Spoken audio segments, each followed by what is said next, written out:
Hear me? Can you hear me? Can you hear me? This one? Okay, if you're just arriving, hi Zach. If you're just arriving, make sure you sign in outside.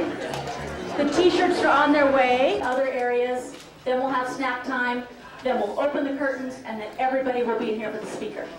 So welcome, I'm Nora Schoen, President of TVIA, Teen Volunteers in Action this year.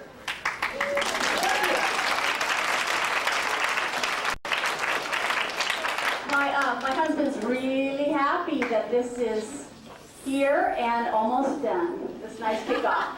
We worked real hard on it. Anyway, leadership boys, come on up. We're going to introduce you. And boys, members, you're going to follow your leadership council. All right. I'm in charge of this event.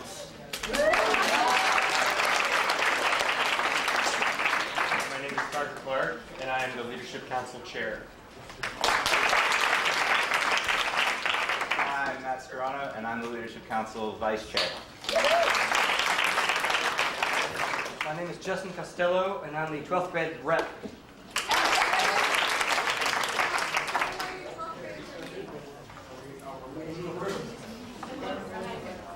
Hey, I'm Jack Weller. I'm the 10th grade rep. We're meeting over in The next room? Yes.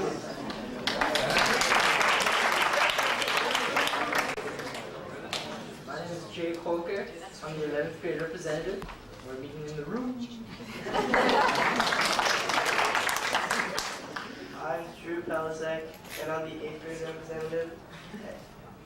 We're meeting outside. Peter Holker, and I'm the 9th grade. Hold it down, Peter. Hold it down. Lift him up. Go ahead. We want to hear you.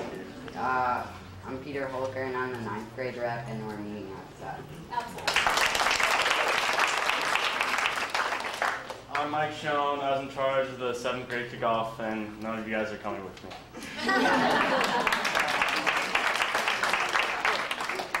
I'm Nick Lyon, and I'm the 7th grade rep, and like you said, you guys have nothing to do with me today.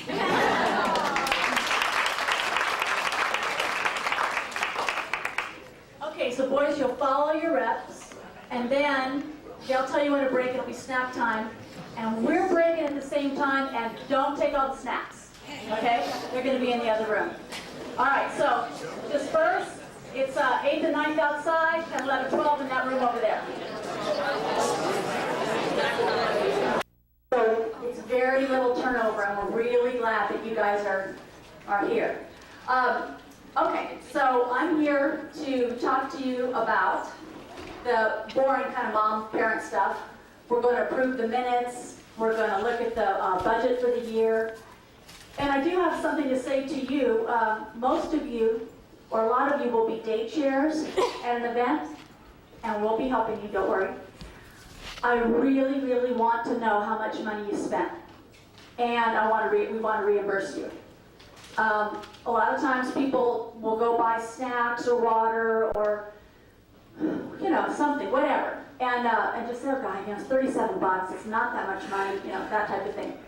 We really need to know. It took me 4 years to figure out how this all fits into the budget, and I finally got it. I get it. So we need to know what you spent. And your grade level advisors are going to be tracking you down. If you do choose to donate, you can get a receipt because we're a nonprofit. But mostly, we've got money. We want to reimburse you. We really do. So that's something to remember for the moms. Okay, could I have the treasurer, Mary Megs, Miss Efficient, come on up. Programs that the boys are involved in directly. This is us. We have a rather large amount for our web database management, which makes all of our lives easier.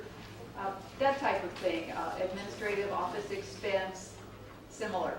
And then we have A motion to move and a motion to second, and all in favor? Aye. Anybody opposed? Okay, this is working really well, the dictatorship. Very nice. This is working well. All right.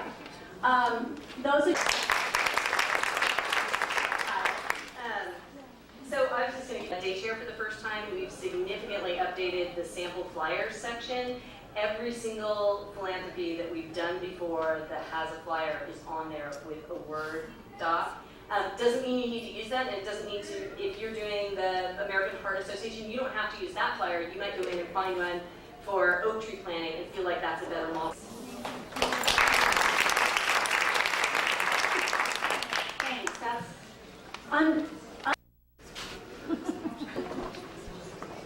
This is a group of super competent, intelligent, compassionate, reliable, funny women. I just think they're terrific.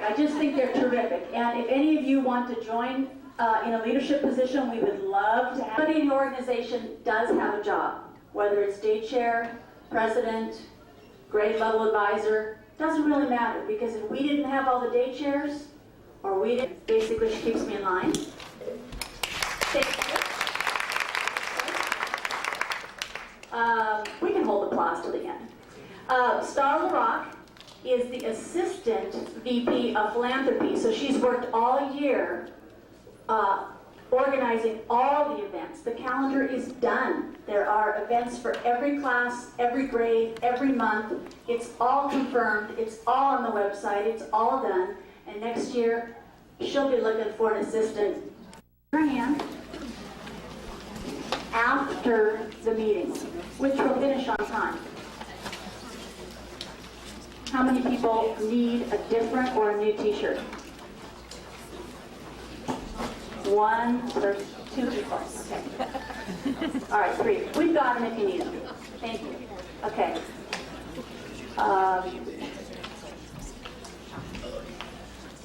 Perhaps a little. And when you take something over the top just because you can,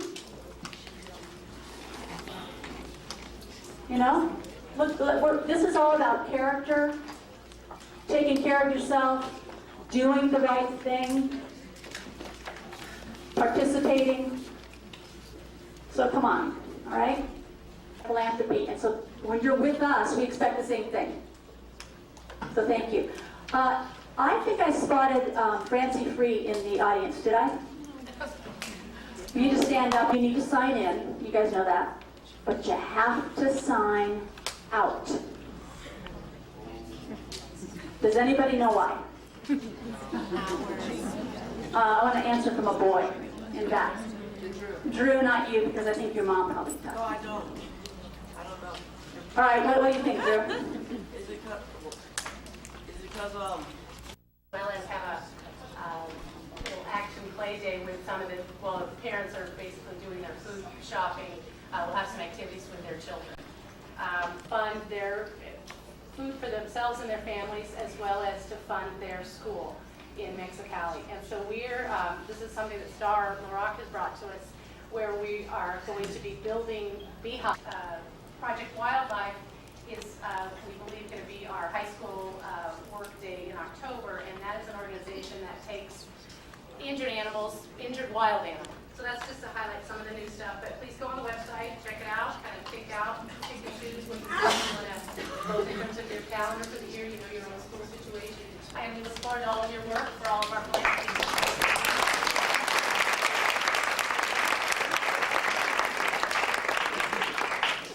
One more thing, and then we are welcome.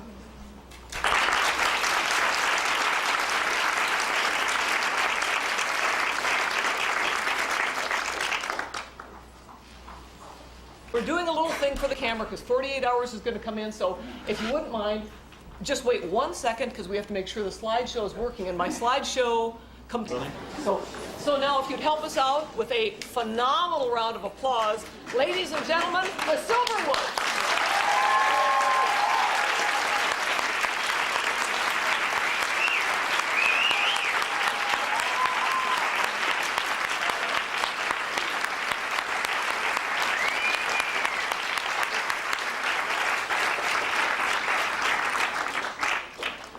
Well, hi everybody.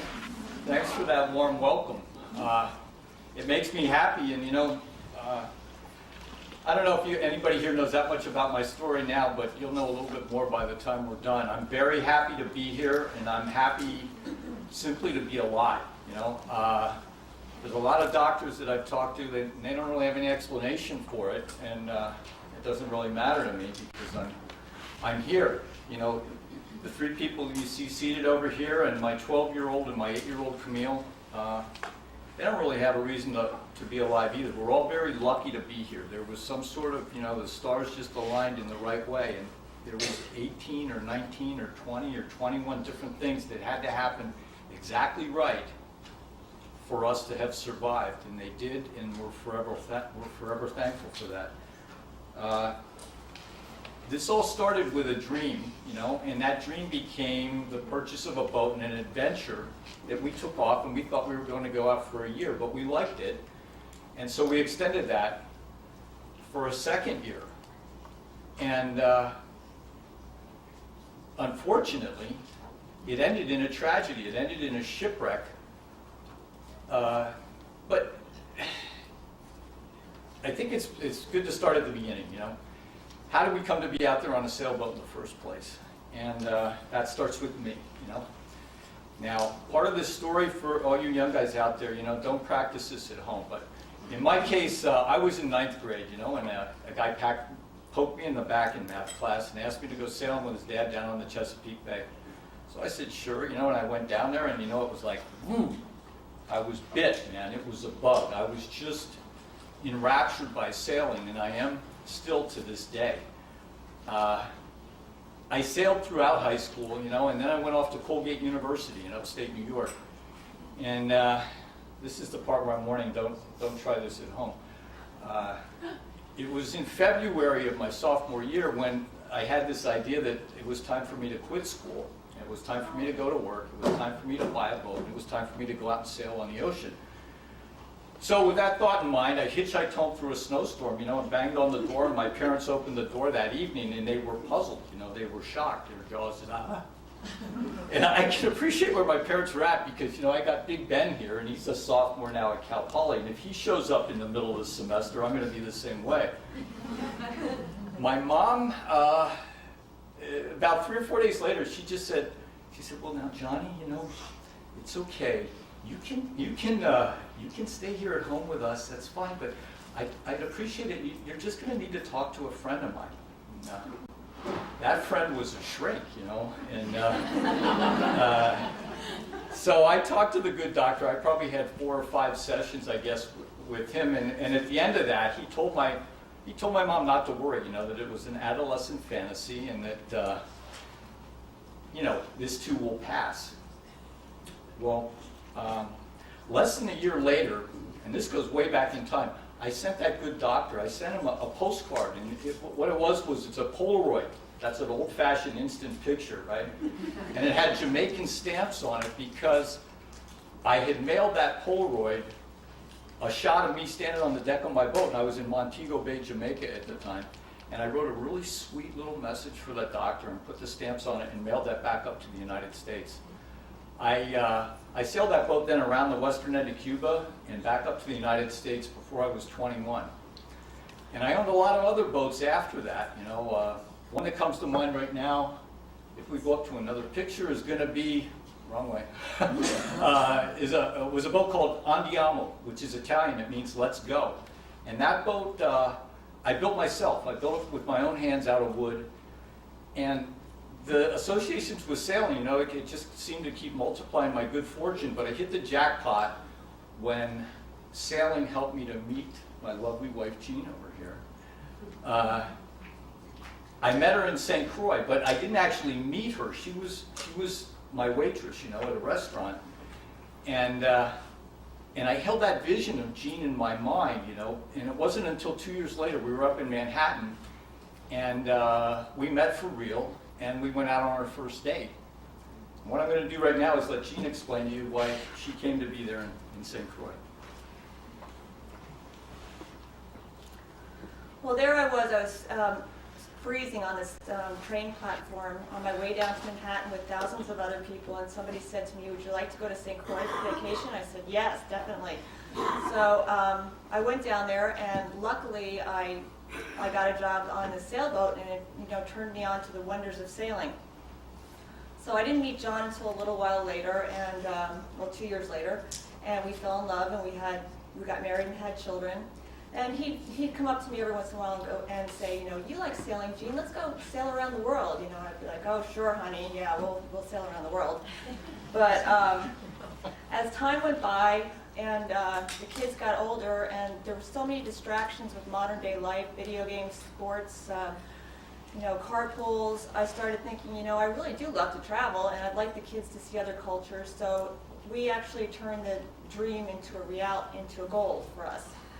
And, you know, my friends, so actually we packed up school books and we got correspondence courses and I told the kids, bring your favorite toys or whatnot and, you know, some clothes, and we bought the boat and we flew to New York. And that was August of 2003. And, you know, my friends told me, they said, are you absolutely crazy getting on a boat with all your kids, you know, the size of an RV and going for 2 years? And when we first got there, I have to admit, you know, I thought they were right because we all hated it. We were just at each other's throats and we were just miserable because one thing would break or we'd fix one thing and then 2 more things would break. You know, just to put on the TV or the microwave, you had to put the generator on, or to flush the toilet, you had to pump the toilet for like 5 minutes. To do laundry, you would have to use a small little washing machine on the boat and then hang the clothes out on the line, and half the time they'd blow in the water and you'd have to wash them again. So things got a little bit better as we started our journey and got out of New York and started heading down the coast of the United States and out towards Bermuda. I'll let John tell you a little bit about some of the locations we went to.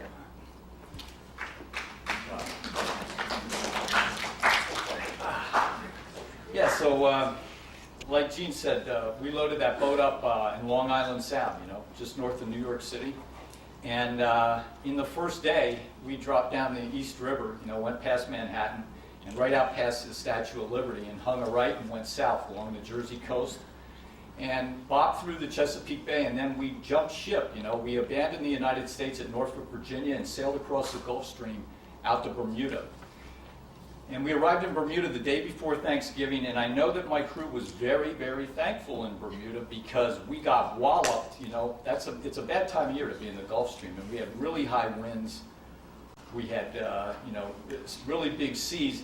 And unfortunately, you know, I've been sailing a lot and I had a lot of experience, and I had hoped for this kind of gentle, blissful introduction from my wife and kids, but it was not to be. I mean, they just got hammered, and I remember me, I'm carrying around, I had like a bucket for every member of the family, you know, and that's, I would go around in a circuit, empty the buckets, go back and check if we're on course or not, whatever.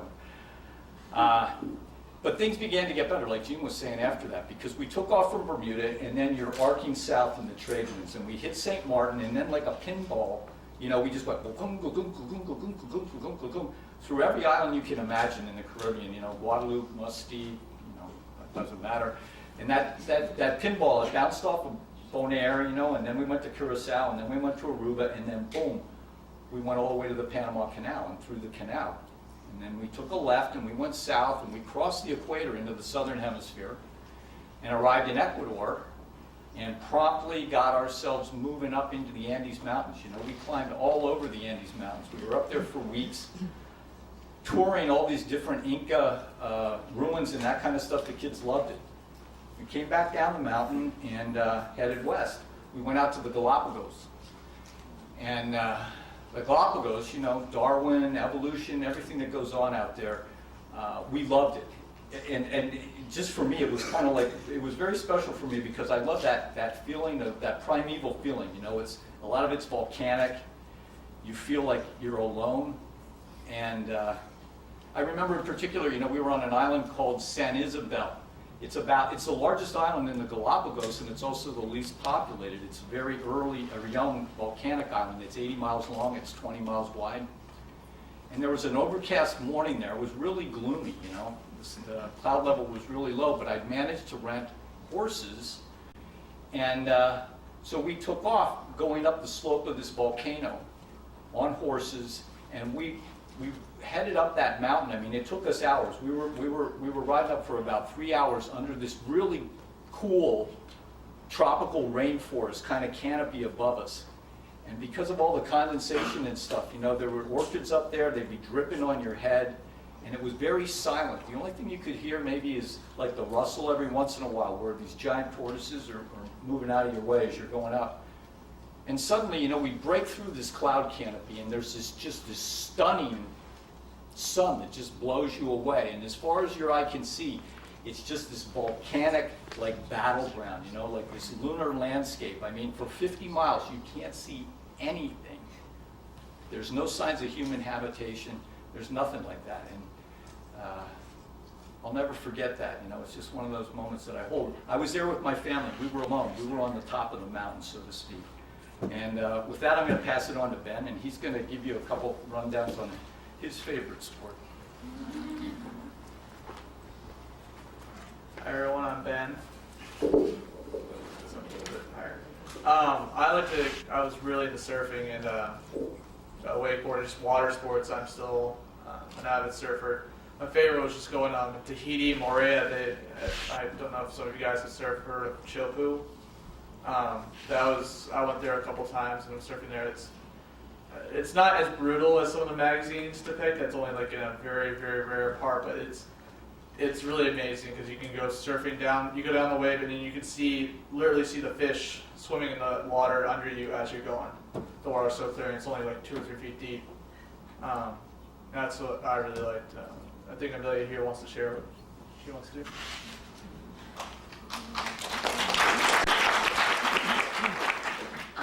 I have 2 favorite parts actually. I like to scuba dive a lot, and there was a point where we visited this one island, and I went down to about 100 feet and got to feed a sea turtle, and was scuba diving with sharks. And then also there was a picture of it. Actually, my mom and I took courses up in these pineapple fields in the South Pacific, kind of on this island by Tahiti, and those are my 2 favorite parts.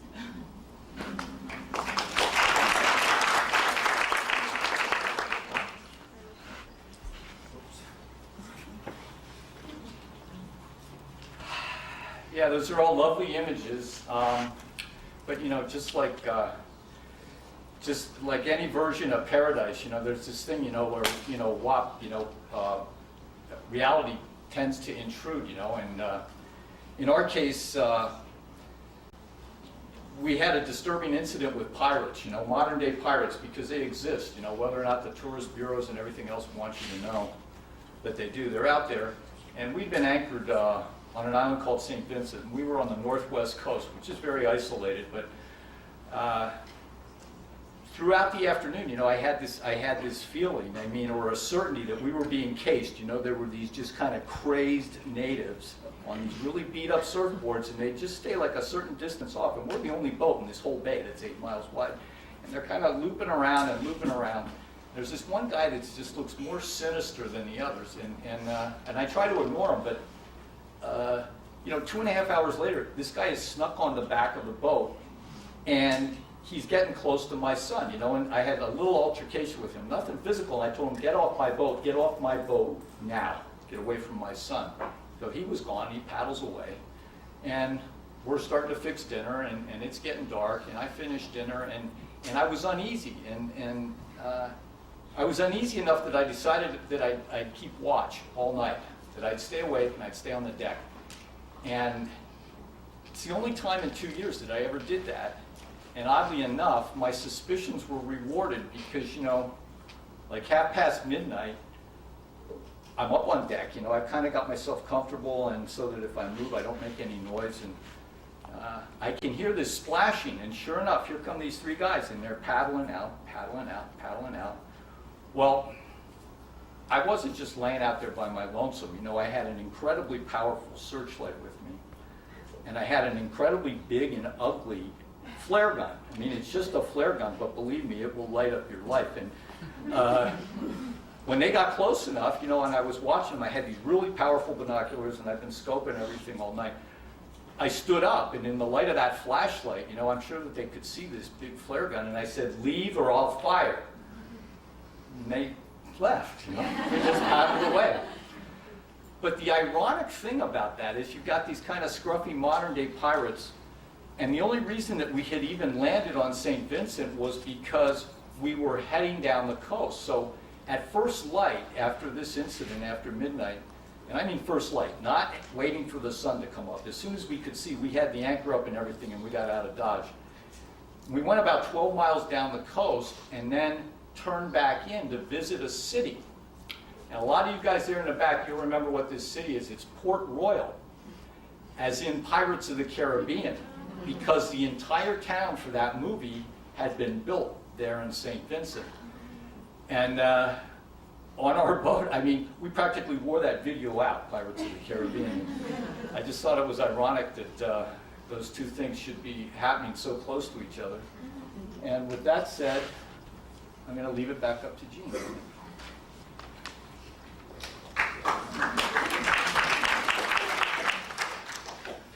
Well, it was a typical night, I guess, at sea. You know, we had done other nights at sea, and Amelia was on watch, which means she's making sure that we're on course, and she's checking out at sea that there's no other ships or anything strange going on.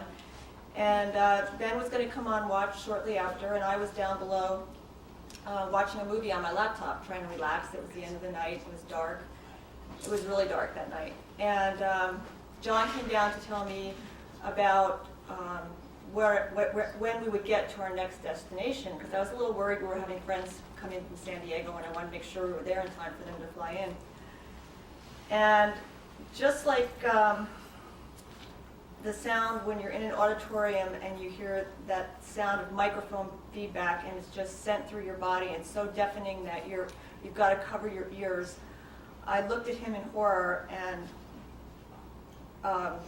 we ran up on deck, and Ben was there, and he just screamed grief. So